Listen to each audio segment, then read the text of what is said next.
You know what? When the show slash movie is ass, but the music that comes out of it's kind of fire. Is that case apply to The Idol? Let's talk about it. Hello everybody, welcome to my channel, welcome back to my channel. My name is Maya, and I'm so happy you're here. Welcome if you're new around here. I post vlogs, series, get ready with me, a little bit of everything in between. So if you're into any of that, like, comment, subscribe, and follow me on social media. I'm going to post what I'm about to film, what I'm about to upload on my social media, no surprises. Subscribe, say hi, what's good in the hoodie. Like I said in the intro, we're going to talk about if The Idol was as bad as the GP said it was. Now, some context, I'm a big she reppin' EXO to the death. I'm a big EXO, if it ain't EXO, I gotta go person. I've been a huge fan of The Weeknd for the past decade now, it seems like. And when The Idol was announced back in 2021, I was super on board with it because this was the second time that Abel slash The Weeknd, I'm gonna say both, by the way, if you get confused. He goes by both. I was super excited because Abel had previously been in a project called Uncut Gems. Now, I had never seen Uncut Gems before. When I know about the movie, The Weeknd plays himself, and it was filmed a long time before it was actually premiered. And you could tell because when it premiered, The Weeknd no longer had like the iconic hairstyle where he had like the two strands standing up. Now he just has, you know, just a small little thing going on right here. But The Idol was already known about in 2021, and it was already known that Sam Levinson, who was the mastermind behind Euphoria, was going to have a hand in The Idol, but it was going to be directed by Amy Simons, who had previously done projects like Stranger Things, I want to say. Like, she already had some big credited productions like Sam, and The Weeknd, as we all know, big superstar. He just the Super Bowl, and at this point also we were getting teased with this new album Dawn FM. Now 2022 rolls around and we get the official Dawn FM album, which is a banger, and I know bangers. Do I? I think I do. I do. And of course the tour announcement, and with that we get some filming here in Los Angeles of The Idol, the original filming of The Idol, because not long after this The Weeknd went on tour, big tour. It was phenomenal, minus the Curse September 3rd concert. I'll talk about that. But Amy Simons ended up stepping down and out as a director. But the problem was 80% of the project had already been done. And of course, some money had already been invested into the show. So what are they going to do now? What are they going to do now? They're going to film in The Weeknd's house. So the house that's shown in this show that's made to be Jocelyn's house, aka the main pop star played by Lady Rose Depp, that's Abel's house, which is crazy. Like that was a nice house. That's a nice house. That's a nice house. That's a nice house. And we also get an article by Rolling Stone, and it was not good. It was not good at all. This article came out and it basically painted out Sam and The Weeknd to just be these guys who had this assault fantasy and they wanted it to come to life through their eyes, and also that Abel wanted the show to be all about him, which I didn't know how to feel about that because, like I said, Abel had just been Super Bowl like a year before. He had just did the North American part of the After Hours So Dawn tour. So he's already a big superstar. I don't think this show, like, I don't know how to feel about that part, right? And also there were talks about some scenes that were never filmed / never released. One of the standouts being, there was a scene where Jocelyn was instructed by Tedros, who was played by Abel, who is this club owner / cult leader, to carry an egg inside of her. Like, not inside of her mouth, inside of where the tampon goes, basically. And if it broke, he would refuse to assault her, and she would get on her knees and cry for it because she thought that made her a better pop star. I don't know about that one. And everybody, of course, ran to Abel, ran to Sam, ran to Lily, ran to Troye Sivan, who played Xander, to be like, what is going on? Like, is this true? What is going on? And Abel, okay, there's one thing I'll say. The summer of 2023, Abel had mad Twitter fingers, right? Because I'm pretty sure the same day this happened to, he posted a tweet that was directed at Rolling Stone, and it included a clip of Jocelyn and Tedros, again, Lily Rose Depp and Ava Tesfaye, who are being interviewed by somebody, and the topic of Rolling Stone comes up, and Tedros says, aren't they a bit irrelevant? And Abel is like, Pookie, did we upset you? Oh, well, womp, womp, womp. And everyone is like, whoa. Abel, what the fuck did you just do? And of course, he gets canceled on Twitter. He gets into a beef with Oreo. It was a whole lot, okay? Then the first 2 episodes premiere at Cannes Film Festival, and we see the big 3, Abel, Lily, and Sam, talk about the show, the inspiration, who they got inspiration by. And Sam is asked about the article, and he's just like, we had a hit on our hands. This you, Bookie? This you, Bookie? I don't think this is a hit, but different shows for different folks. If you like it, I love it, okay? And we get the official first episode that premiered in June 2023. Now, like I said, the Abel did the North American leg of the tour, but at this point, he was back on tour, and the stadiums were still selling out. He was getting slaughtered on Twitter, but he was doing so well to the point where he either tied or broke Michael Jackson's record. I don't remember. I'll put it right here, but he was doing his big one. Speaking of big one, the first episode of The Idol. Now, the first episode, we are introduced to Jocelyn in the middle of a photo shoot, which is supposed to be the cover for her new single, World Class Sinner / I'm a Freak, which was going to jumpstart her official comeback. And we also introduced to Xander, who is played by Troye Sivan. If you don't know who Troye Sivan is, he is a big YouTuber / musician. I feel like he's one of the OG YouTubers who did the successful transition from YouTuber to musician. I mean, this boy has a song with Ariana Grande. Ariana Grande. That's like Nessa Barrett having a song with Lana Del Rey as like for this time zone, right? Now Xander is one of Jocelyn's best friends, but he's also on her team, which you may notice is a pattern, and Nikki is one of her managers, and I don't trust Nikki. The second I saw that fuck ass Gucci tote bag, I didn't trust that bitch. Okay, I'm gonna just say that right now. And they're having a discussion of whether or not the mental health wristband that is placed on Jocelyn's wrist is necessary to be included in the cover arts, and Nikki is like, it's sexy and so is she.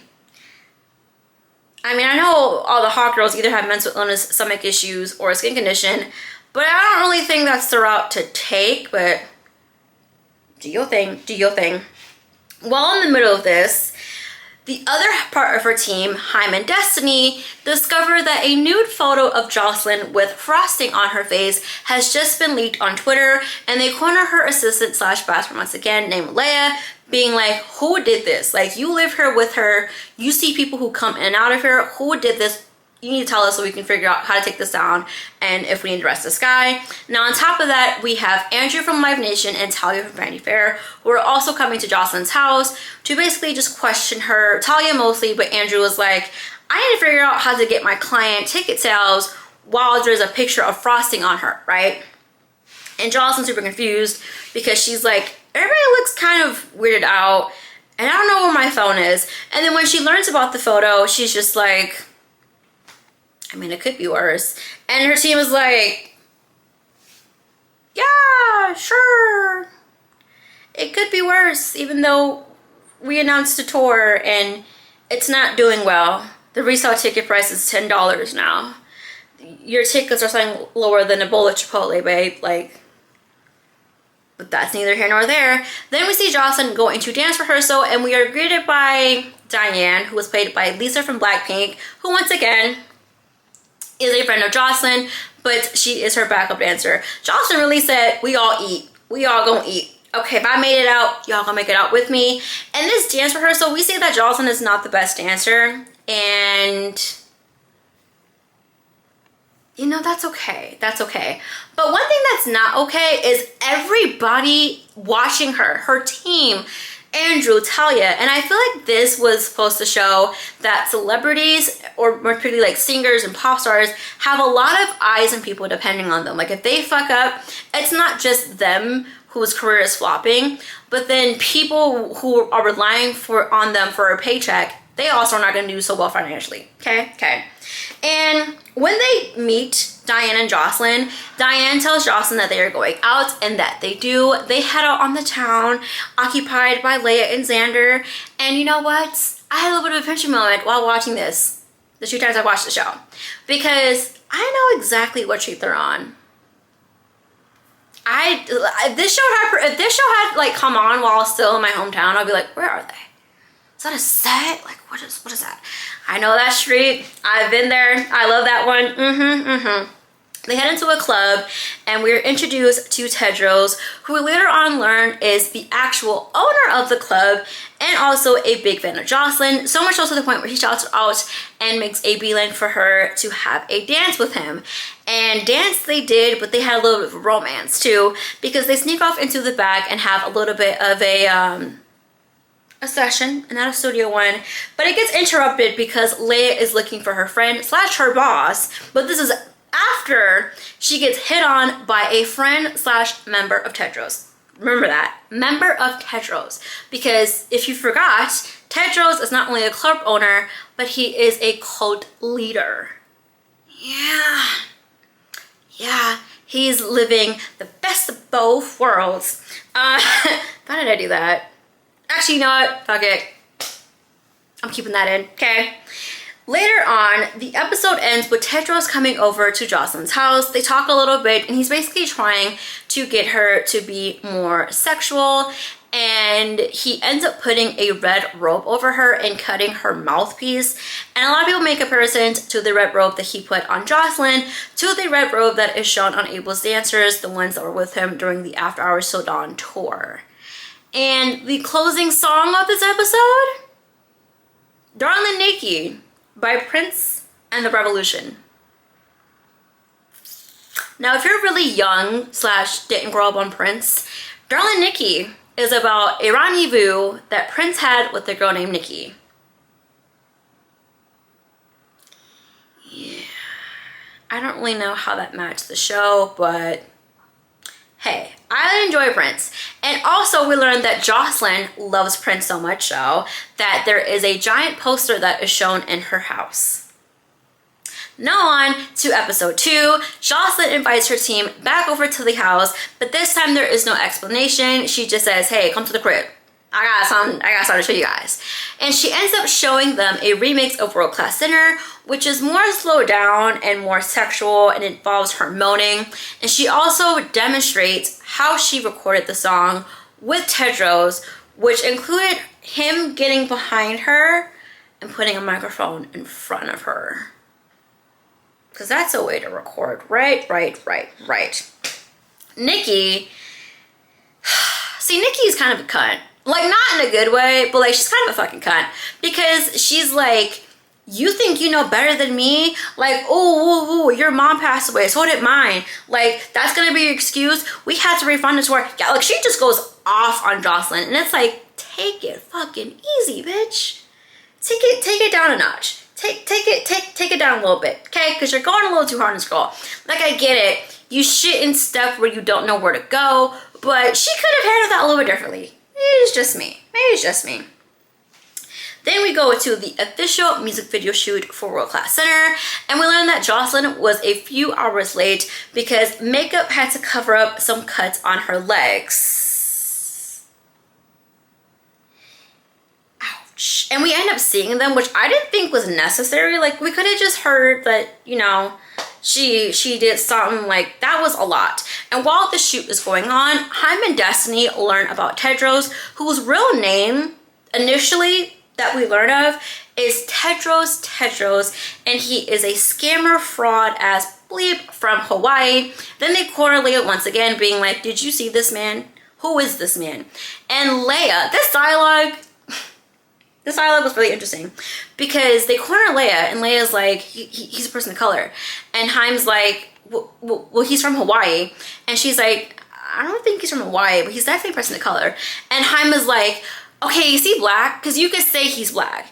And she's just like, yeah, he's black.